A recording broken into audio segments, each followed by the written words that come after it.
ಎಲ್ಲರಿಗೂ ನಮಸ್ಕಾರ. ಸಬಿರುಚಿಗೆ ಸ್ವಾಗತ. ನಾನಿವತ್ತು ಡ್ರ್ಯಾಗನ್ ಚಿಕನ್ ಮಾಡ್ತಾಯಿದ್ದೀನಿ.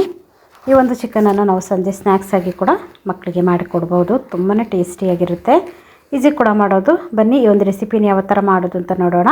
ಅದಕ್ಕಿಂತ ಮುಂಚೆ ನೀವು ನಮ್ಮ ಚಾನಲ್ಗೆ ಹೊಸಬರಾಗಿದ್ದರೆ ಇವಾಗಲೇ ನೀವು ಸಬ್ಸ್ಕ್ರೈಬ್ ಮಾಡಿ, ಪಕ್ಕದಲ್ಲಿರುವ ಬೆಲ್ಲೈಕನನ್ನು ಕೂಡ ಪ್ರೆಸ್ ಮಾಡಿ.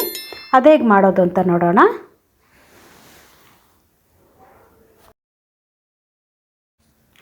ಮೊದಲಿದ್ದಾಗಿ ನಾನಿಲ್ಲಿ ಒಂದು ಅರ್ಧ ಕೆಜಿ ಆಗುವಷ್ಟು ಚಿಕನ್ ತಗೊಂಡಿದ್ದೀನಿ. ಬೋನ್ಲೆಸ್ ಚಿಕನನ್ನು ತಗೊಂಡು ನೋಡಿ, ಈ ಥರ ಚಿಕ್ಕ ಚಿಕ್ಕದಾಗಿ ನಾನು ಇದನ್ನು ಕಟ್ ಮಾಡಿ ಇಟ್ಕೊಂಡಿದ್ದೀನಿ. ಈ ಒಂದು ಚಿಕನಿಗೆ ನಾನು ಒಂದು ಮೊಟ್ಟೆಯನ್ನು ಕೂಡ ಇಲ್ಲಿ ಸೇರಿಸ್ಕೊಳ್ತಾ ಇದ್ದೀನಿ.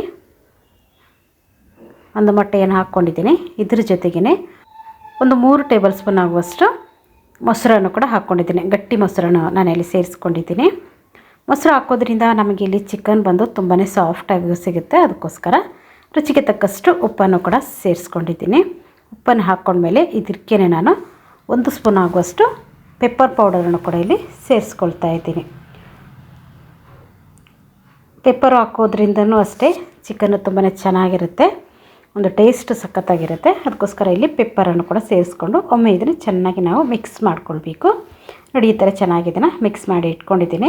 ಮಿಕ್ಸ್ ಮಾಡಿ ಇದನ್ನು ನಾವು 1 ಗಂಟೆ ಆದರೂ ಈ ಒಂದು ಚಿಕನನ್ನು ನಾವು ಮಿಕ್ಸ್ ಮಾಡಿ ಇಡಬೇಕು. ಆವಾಗಲೇ ಇದು ಚೆನ್ನಾಗಿರೋದು. ಇವಾಗ 1 ಗಂಟೆ ಹಾಗೆ ನಾನು ನೆನೆಸಿ ಇಟ್ಟಿದ್ದೆ ಚಿಕನನ್ನು. ಇವಾಗ ಇದೇ ಚಿಕನಿಗೆ ನಾನು 1/4 ಸ್ಪೂನ್ ಆಗುವಷ್ಟು ಖಾರದ ಪುಡಿಯನ್ನು ಹಾಕ್ಕೊಂಡಿದ್ದೀನಿ. ಇದ್ರ ಜೊತೆಗೇ ಒಂದು 3 ಟೇಬಲ್ ಸ್ಪೂನ್ ಆಗುವಷ್ಟು ಜೋಳದ ಹಿಟ್ಟನ್ನು ಕೂಡ ನಾನಿಲ್ಲಿ ಸೇರಿಸ್ಕೊಳ್ತಾ ಇದ್ದೀನಿ. ಖಾರ ನೋಡ್ಕೊಳ್ಳಿ, ನಿಮಗೆ ಜಾಸ್ತಿ ಕಡಿಮೆ ಬೇಕಾದರೆ ಖಾರದ ಪುಡಿಯನ್ನು ಜಾಸ್ತಿ ಹಾಕ್ಕೊಳ್ಬೋದು. ಡ್ರ್ಯಾಗನ್ ಚಿಕನ್ ಅಂದರೆ ಸ್ವಲ್ಪ ಖಾರ ಇರಬೇಕು, ಆವಾಗಲೇ ಇದು ಚೆನ್ನಾಗಿರೋದು. ಇವಾಗ ನಾನು ಜೋಳದ ಹಿಟ್ಟನ್ನೆಲ್ಲ ಹಾಕ್ಕೊಂಡಿದ್ದೀನಿ.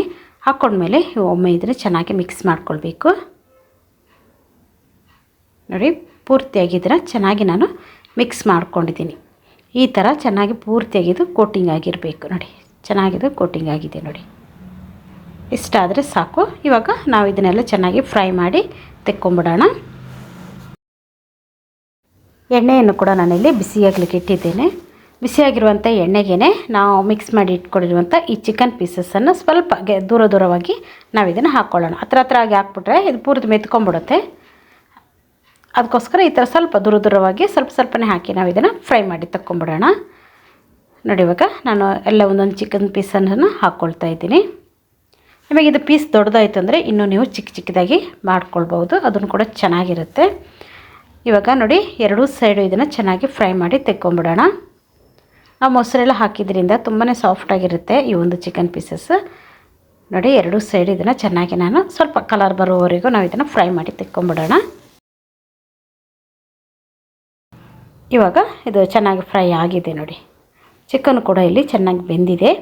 ಇವಾಗ ಇದೇ ಥರ ನಾನು ಉಳಿದಿರುವಂಥ ಎಲ್ಲ ಚಿಕನ್ ಪೀಸಸನ್ನು ಫ್ರೈ ಮಾಡಿ ತೆಕ್ಕೊಳ್ತಾ ಇದ್ದೀನಿ. ಎಲ್ಲ ಚಿಕನ್ ಪೀಸಸನ್ನು ಫ್ರೈ ಮಾಡಿ ತಗೊಂಡಿದ್ದೀನಿ. ನೋಡಿ, ಎಷ್ಟು ಸಾಫ್ಟಾಗಿದೆ. ನೋಡಿ, ಈ ಥರ ಒಳಗಡೆ ಫುಲ್ ಸಾಫ್ಟಾಗಿರುತ್ತೆ, ತುಂಬಾ ಚೆನ್ನಾಗಿರುತ್ತೆ.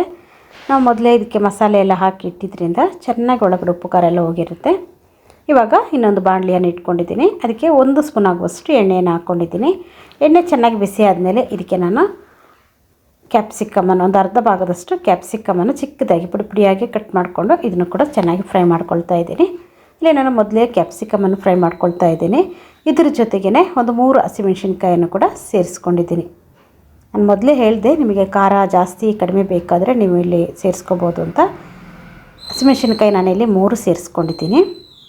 ಶುಂಠಿ ಬೆಳ್ಳುಳ್ಳಿಯನ್ನು ಕೂಡ ಚಿಕ್ಕದಾಗಿ ಕಟ್ ಮಾಡಿ ಒಂದು 4-5 ಹೆಸರು ಬೆಳ್ಳುಳ್ಳಿಯನ್ನು, ಒಂದು ಅರ್ಧ ಇಂಚ್ ಆಗುವಷ್ಟು ಶುಂಠಿಯನ್ನು ಕೂಡ ಪುಡಿಯಾಗಿ ಕಟ್ ಮಾಡಿ ಹಾಕ್ಕೊಂಡಿದ್ದೀನಿ. ಹಾಕ್ಕೊಂಡು ಇದನ್ನು ಸ್ವಲ್ಪ ಹೊತ್ತು ನಾವು ಫ್ರೈ ಮಾಡ್ಕೊಳ್ಳೋಣ. ಫ್ರೈ ಮಾಡ್ಕೊಂಡಾದಮೇಲೆ ಇಲ್ಲಿ ನಾನು ಟೊಮೆಟೊ ಕೆಚಪನ್ನು ಕೂಡ 1 ಸ್ಪೂನ್ ಆಗುವಷ್ಟು ಹಾಕ್ಕೊಂಡಿದ್ದೀನಿ. ರೆಡ್ ಚಿಲ್ಲಿ ಸಾಸನ್ನು ಕೂಡ 1 ಸ್ಪೂನ್ ಆಗುವಷ್ಟು ಹಾಕ್ಕೊಂಡಿದ್ದೀನಿ. ಇದ್ರ ಜೊತೆಗೇ ಗ್ರೀನ್ ಚಿಲ್ಲಿ ಸಾಸನ್ನು ಕೂಡ 1 ಸ್ಪೂನ್ ಆಗುವಷ್ಟು ಹಾಕ್ಕೊಂಡಿದ್ದೀನಿ. ಇವಾಗ ನಾನು ಇದಕ್ಕೆ 1 ಸ್ಪೂನ್ ಆಗುವಷ್ಟು ಸೋಯಾ ಸಾಸ್ ಇದೆಯಲ್ಲ, ಅದನ್ನು ಕೂಡ ಇಲ್ಲಿ ಸೇರಿಸ್ಕೊಳ್ತಾ ಇದ್ದೀನಿ. ಇವಾಗ ಎಲ್ಲ ಸಾಸ್ಗಳನ್ನ ಹಾಕ್ಕೊಂಡ್ಮೇಲೆ ಉರಿಯನ್ನು ಮಾತ್ರ ನೀವು ಚಿಕ್ಕದಾಗಿ ಇಟ್ಕೊಂಡು ಈ ಸಾಸ್ಗಳನ್ನೆಲ್ಲ ಹಾಕ್ಕೋಬೇಕು. ಇವಾಗ ಇದನ್ನು ಸ್ವಲ್ಪ ಹೊತ್ತು ಫ್ರೈ ಮಾಡ್ಕೊಳ್ಳೋಣ. ಫ್ರೈ ಮಾಡ್ಕೊಂಡಾದಮೇಲೆ ಸ್ವಲ್ಪ ನೀರೊಂದು 4 ಟೇಬಲ್ ಸ್ಪೂನ್ ಆಗುವಷ್ಟು ನೀರನ್ನು ಸೇರಿಸ್ಕೊಳ್ಳಿ.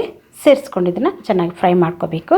ಉರಿಯನ್ನು ಚಿಕ್ಕದಾಗಿ ಇಟ್ಕೊಳ್ಳಿ. ಒಂದು 1/4 ಸ್ಪೂನ್ ಆಗುವಷ್ಟು ಖಾರದ ಪುಡಿಯನ್ನು ಕೂಡ ಇಲ್ಲಿ ನಾನು ಸೇರಿಸ್ಕೊಂಡಿದ್ದೀನಿ.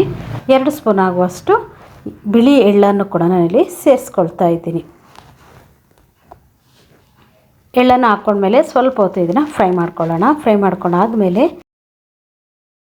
ಉಪ್ಪು ನೋಡ್ಕೊಳ್ಳಿ. ಉಪ್ಪು ಕಡಿಮೆ ಆಯಿತು ಅಂದರೆ ಒಂದು ಸ್ವಲ್ಪ ಉಪ್ಪನ್ನು ಕೂಡ ಸೇರಿಸ್ಕೊಳ್ಳಿ. ಇಲ್ಲಿ ಸಾಸಲ್ಲಿ ಎಲ್ಲದರಲ್ಲೂ ಉಪ್ಪು ಇರುತ್ತೆ, ಅದರಿಂದ ನೋಡಿಕೊಂಡು ನೀವು ಉಪ್ಪನ್ನು ಸೇರಿಸ್ಕೊಳ್ಬೇಕಾಗುತ್ತೆ. ಉಪ್ಪನ್ನು ಹಾಕ್ಕೊಂಡಿದ್ದೀನಿ, ಸ್ವಲ್ಪ ಕಡಿಮೆ ಅನ್ನಿಸ್ತು ನನಗೆ, ಅದಕ್ಕೋಸ್ಕರ ಹಾಕ್ಕೊಂಡೆ. ಸ್ವಲ್ಪ ಮಿಕ್ಸ್ ಮಾಡ್ಕೊಂಡಾದಮೇಲೆ ಇವಾಗ ನಾನು ಫ್ರೈ ಮಾಡಿ ಇಟ್ಕೊಂಡಿರುವಂಥ ಈ ಚಿಕನನ್ನು ಹಾಕ್ಕೊಳ್ತಾ ಇದ್ದೀನಿ. ಚಿಕನನ್ನು ಹಾಕ್ಕೊಂಡು ಒಮ್ಮೆ ಮಿಕ್ಸ್ ಮಾಡಿಕೊಂಡ್ರೆ ತುಂಬಾ ರುಚಿಯಾಗಿರುವಂಥ ಡ್ರ್ಯಾಗನ್ ಚಿಕನ್ ಇಲ್ಲಿ ರೆಡಿಯಾಗಿದೆ ನೋಡಿ. ಈ ಡ್ರ್ಯಾಗನ್ ಚಿಕನನ್ನು ನಾವು ಬಿಸಿ ಇರುವಾಗಲೇ ತಿನ್ನಬೇಕು, ಆವಾಗಲೇ ಇದ್ರದ್ದೊಂದು ಟೇಸ್ಟ್ ನಿಮಗೆ ಸಿಕ್ಕೋದು. ತಣ್ಣಗಾದ್ಮೇಲೆ ಅಷ್ಟೊಂದು ಚೆನ್ನಾಗಿರಲ್ಲ, ಬಿಸಿ ಬಿಸಿ ಇರುವಾಗಲೇ ತಿನ್ನಬೇಕು, ತುಂಬಾ ಚೆನ್ನಾಗಿರುತ್ತೆ. ನೀವು ಕೂಡ ಇದೇ ಥರ ನಿಮ್ಮ ಮಕ್ಳಿಗೂ ಕೂಡ ಮಾಡಿಕೊಡಿ. ನೀವು ಒಂದು ಸಲ ಈ ಒಂದು ಡ್ರ್ಯಾಗನ್ ಚಿಕನ್ನ ಮಾಡಿಕೊಟ್ರೆ ಇನ್ನೊಂದು ಸಲಿನೂ ಇದೇ ಥರ ಚಿಕನ್ ಮಾಡಿಕೊಡಿ ಅಂತ ಮಕ್ಕಳು ಕೇಳ್ತಾರೆ, ಅಷ್ಟು ಇಷ್ಟಪಟ್ಕೊಂಡು ತಿಂತಾರೆ ಮಕ್ಕಳು. ನೋಡಿದ್ರಲ್ಲ ಎಷ್ಟೊಂದು ಈಸಿಯಾಗಿ ನಾವು ಡ್ರ್ಯಾಗನ್ ಚಿಕನ್ ಫ್ರೈಯನ್ನು ಮಾಡ್ಕೊಂಡಿದ್ದೀವಿ ಅಂತ. ಈ ವಿಡಿಯೋ ನಿಮಗೆ ಇಷ್ಟ ಆಯಿತು ಅಂದರೆ ಲೈಕ್ ಮಾಡಿ, ಶೇರ್ ಮಾಡಿ, ಸಬ್ಸ್ಕ್ರೈಬ್ ಮಾಡಿ. ವಿಡಿಯೋ ನೋಡೋದಕ್ಕಾಗಿ ಧನ್ಯವಾದಗಳು. ನಾನು ಸಬಿ.